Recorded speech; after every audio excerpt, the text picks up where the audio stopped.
manol ka mga DDS, panay mensyon sa akin. Team 30, tingnan mo si BBM sa Canada, pinahiya, binastos, pinalayas, mga yudi puta nga DDS. Mas marami pa kayong mensyon kaysa sa mga followers ko talaga ng mga BBM supporters. Ano ka ba? Hindi ko na yung makita yung mga importante, yung mga ano, yung kay tanan ko, yung notification ko, yung ang mention DDS, idol nyo ko? Pinagkalain ano, ni sila man panay ka mo mention, ano ka mo haw? Daw mga manol sila, daw mga manol, yun di puta, proud na proud sila sa 20 piraso nga nagrally sa Canada. Alam nyo ba kung ilang OFW sa Canada? Almost 900,000 nga Pilipino. Ilan lang yan sila dun sa labas, dumapatay na kamo. Proud na proud sila kay binastos si Yusik Claire Castro. Timano ko? Anuon ko? Kay mga bastos ka mo, palakpakan ko? Mag-enjoy ko? Matuwa ba kami dahil bastos ang mga Pilipino na i-DDS sa Canada? Palakpakan namin! Magpa-victory party, mapalitson, mano kami! Do mga manol, ang mga yun di puta panay mention. Hindi ko na makita yung mga importante, yung mga notification, yung mga buisit nila. Sige niya sila ka-mention sa ako, mga wala pulos man. Ulit-ulit mention tungkol sa Canada ang mention nila. Timano ko! Ito ho, tingnan nyo. Ito yung totoong tao na nagmamahal kay BBM. Tingnan nyo nga kung ilan sila dyan.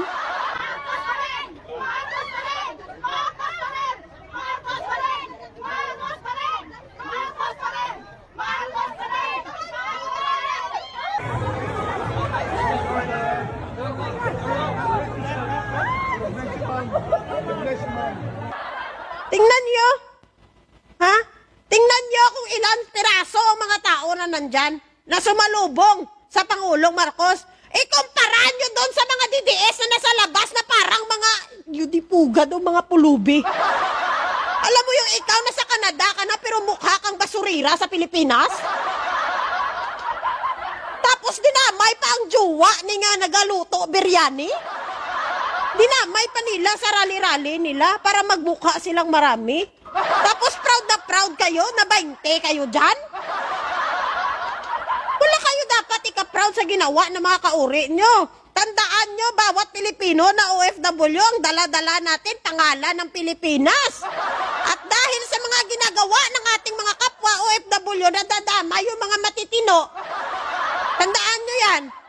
Hindi lang yung sarili mo, yung dinadala mo dyan, yung kabastusan mo, parang binastos mo na din lahat. Dinamay mo na sa kabastusan mo. Ano na lang yung tingin ng ibang tao sa atin, ng ibang lahi sa atin, ay ganyan pala yung mga Pilipino?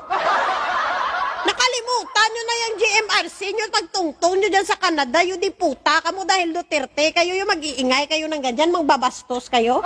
Malaya naman kayo, mag-rally, wala problema, mag-rally, kayo bahala, magkalabugto ang puwak dyan kasigaw ng sigaw, pero wag kayong mangbalahura ng tao. Ha? Mga haras kayo isang tao dahil lang sa pinaglalaban mo, gago ka ba? Tapos sa mga DDS na to, proud sila sa kabastusan ng kauri nila. Oo, kasi yan ang pinamana ni Digong sa inyo. Yan ang tinuro ng mga Duterte sa inyo na maging bastos kayo. Kaya dapat lang isabuhay nyo ang aral ng mga Duterte sa inyo.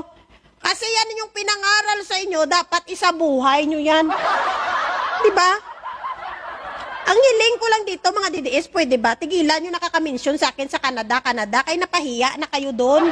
Yung mga dumpster nyo doon, no? Yung mga namumulot ng basura sa Canada, yung mga tiinte dyan na sumama sa rally, sinama pa yung jowa nga galuto biryani. Ha? Tigilan nyo kaka-mention sa akin. Buti sana kung 1 milyon kayo na nandyan, ayan talaga, magulat kami. Wow, ang dami! Pero di puta, 20 kayo, tapos proud na kayo sa rally nyo na 20 kayo, ginlangaw. Maingay lang kayo nagmura, proud kayo, kayo narinig nyo na nagmura ang inyong kasama. Di mga pakyo kamo eh. Yun lang yung kaligayahan nyo. Yan, pag nagsalita ng masama ang kapwa nyo, pumapalakpak kayo. Yun lang yung kaligayahan nyo, sobrang babaw ng kaligayahan yung mga animal. Di ba? Hindi kayo nahiya sa sarili nyo. Tingnan nyo nga, yung mga kasama nyo, parang mga, ay Diyos ko. Parang mga basang sisiw sa labas, gaputi ng mata nila doon sa gawas. Ano ni sila? Di ba? Tingnan nyo nga ang sitwasyon nila. O, kung ako mahiya, ako yan, mag-rally ako, tapos ganyan lang kami karami. Oh my God. Maiya, kuya.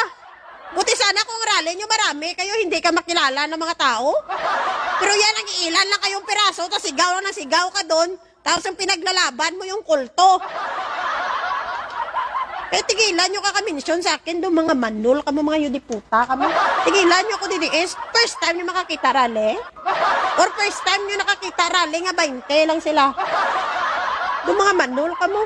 Buti sana kung milyones, tawo nyo dahil nga imaginin mo 900, mahigit 900,000 ang OFW sa Canada. Tapos 20 lang kamo, proud pa kamo.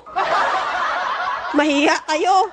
Wala kayo bilang. Wala kayong bilang, kaya huwag kayong magmayabang.